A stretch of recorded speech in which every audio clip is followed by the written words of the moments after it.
इस वीडियो की मदद से रेलवे विभागीय परीक्षा और अन्य रेलवे प्रतियोगी परीक्षाओं की तैयारी की जा सकती है।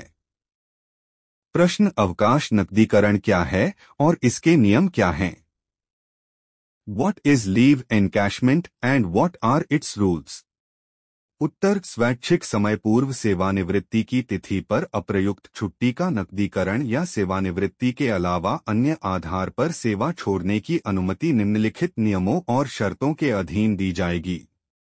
रेलवे कर्मचारी जो सरकार को नोटिस देकर सेवानिवृत्त होता है या सरकार द्वारा उसे नोटिस देकर सेवानिवृत्त करने की आवश्यकता होती है या उसकी सेवा के नियमों और शर्तों के अनुसार ऐसे नोटिस के बदले वेतन और भत्ते दिए जाते हैं, उसे छुट्टी देने के लिए सक्षम प्राधिकारी द्वारा अनुमति दी जा सकती है। उसके खाते में छुट्टी के औसत वेतन के संबंध में छुट्टी वेतन के नकद समतुल्य अधिकतम 300 दिनों के अधीन और उसके खाते में सभी अर्ध वेतन छुट्टी के संबंध में भी, बशर्ते कि यह अवधि उस तारीख के बीच की अवधि से अधिक न हो। वह सेवा से सेवानिवृत्त होता है या सेवानिवृत्त होता है और वह तारीख जिस पर वह अपनी सेवा को नियंत्रित करने वाले नियमों और शर्तों के तहत सेवानिवृत्ति की आयु प्राप्त करने के बाद सामान्य रूप से सेवानिवृत्त होता। नकद समतुल्य छुट्टी के औसत वेतन के लिए स्वीकार्य छुट्टी वेतन के बराबर होगा और या आधे वेतन वाली छुट्टी के लिए स्वीकार्य छुट्टी वेतन के बराबर होगा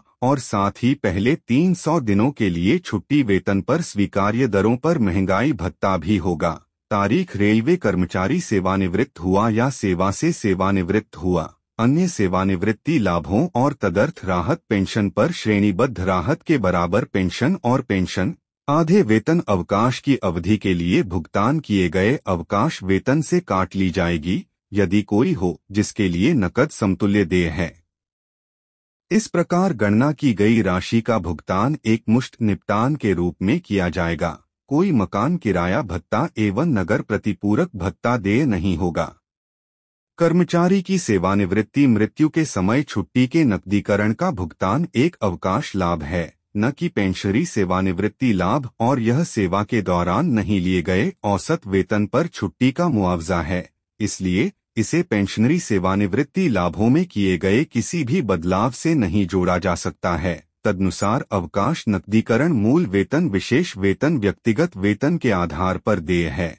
इसके अतिरिक्त उचित महंगाई भत्ता देय है। हालांकि डॉक्टरों के विशेष वार्षिक भत्ते को नियमों के तहत वेतन के रूप में वर्गीकृत नहीं किया गया है। आरबी का नंबर FE 388 LI 12 दिनांक 22 मई 1990, बाहरी का 7990।